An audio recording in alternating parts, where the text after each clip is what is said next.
Have you been letting your lupus get in the way of taking that dream vacation?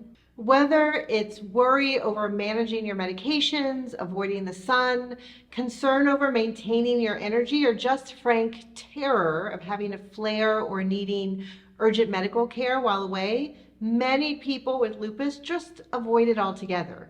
But you really don't have to. All it takes is a little planning, so stick around.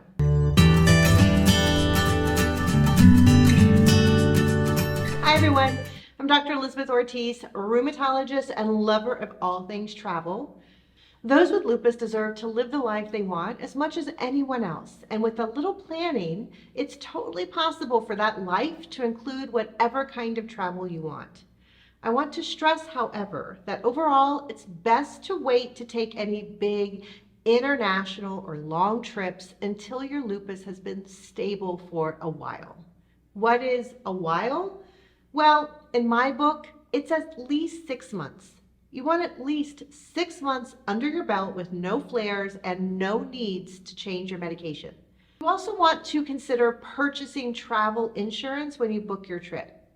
The economics on this is going to be different for every person and every trip.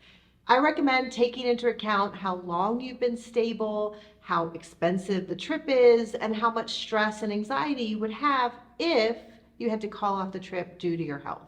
Considering all those factors, getting travel insurance for peace of mind may be worth it to you. So how can you plan for your amazing getaway? When it comes to managing your medications, you want to make sure you have your routine down. If you have a hard time remembering to take your medications while at home, it's going to be even harder while you're away. So work on that habit in the months leading up to the trip. Set phone reminders and keep your meds in places that serve as visual reminders, like your kitchen if you take them with meals, or on your nightstand if you take them at night. It's also never a good idea to jet off around the world when you have started a new medication. Now, I think this is true regardless of the medication, but it's especially true when you have lupus and maybe taking immune system targeted meds. There are a few reasons I recommend this. First off, when you have been started on a new medication, it usually is because your lupus isn't controlled. We don't typically start new medications for no reason, and 9 times out of 10, the reason is that someone isn't doing well. So if you've been feeling bad enough to warrant a new medicine, it's probably not the right time to jet set around the globe. The other reason I recommend not traveling right after starting a new medicine is because it can take some time to, 1, find the right dose for you, and 2, make sure you aren't having any side effects, and 3, make sure it's actually working. Depending on the medication, it can take a month or sometimes up to 6 months to truly know if this is the right medicine for you. Trying to do this while also living your best life on the Italian Riviera is tough. Okay, so I might be projecting my dream vacation here, but you get my point. We all have different dream vacations, but for many, getting out in the sun is the goal. But when you have lupus, we have to be extra careful about this. And although it's true, you're never going to hear me advocate for a lupus patient to go lay out on the beach for days at a time, it doesn't mean you can never see the sun or ocean again.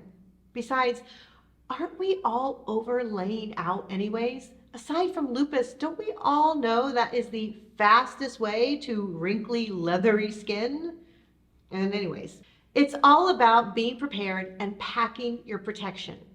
High SPF sunscreen for both face and body and UV protective clothing are essential. Don't be shy. Make a bold statement with big sun hats, long sleeves, and even an umbrella, and call it a parasol to be fancy. Funny story, the last big family vacation my family took before my mom passed away was to Disney World.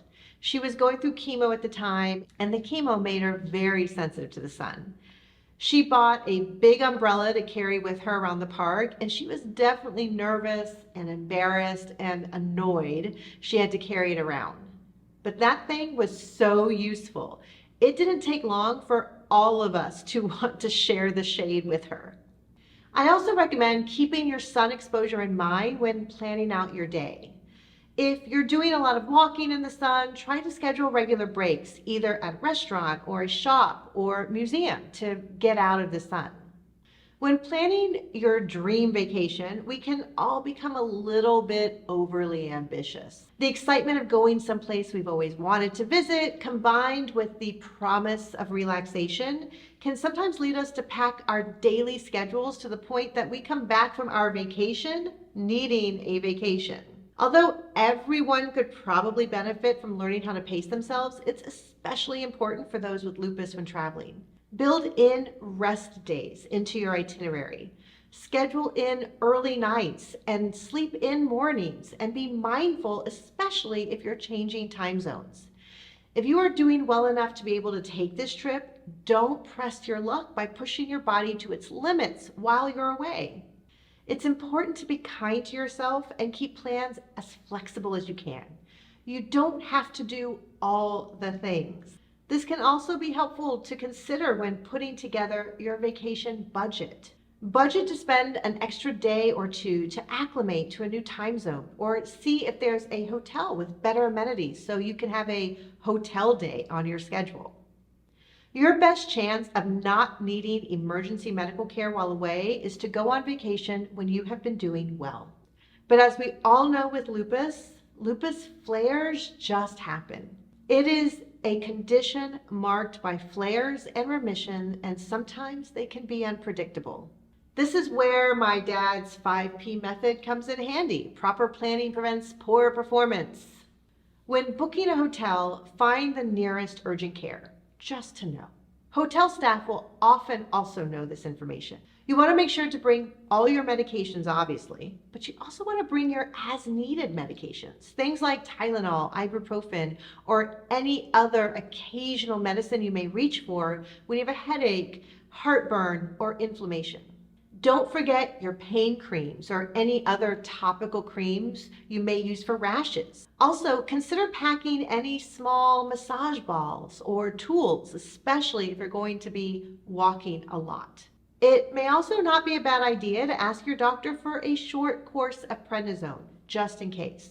Everyone's experience with lupus is different, but it is very common for those with lupus to have taken a short course, which is anywhere from 1 week to 1 month, of prednisone to deal with a flare. For flares that consist of mainly rashes, fatigue, and joint pain, we will often rely on a 5-day course of Medrol, which is a stronger version of prednisone, and we call that a Medrol dose pack. If you've taken this before and know how to take it, how your body responds to it, and haven't had any severe side effects from it, it can be reasonable to ask for an emergency pack while you're away.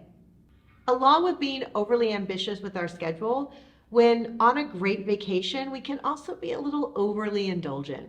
We are more prone to eat all the sugary goodies or saddle up to the swim-up bar more than we would do in our regular life.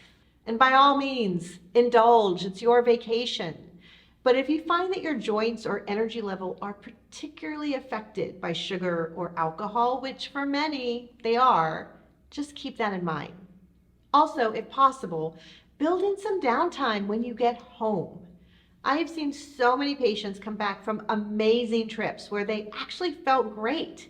The excitement from the location and the fun from spending time with friends and family really seem to float them through. But then when they get home, they crash.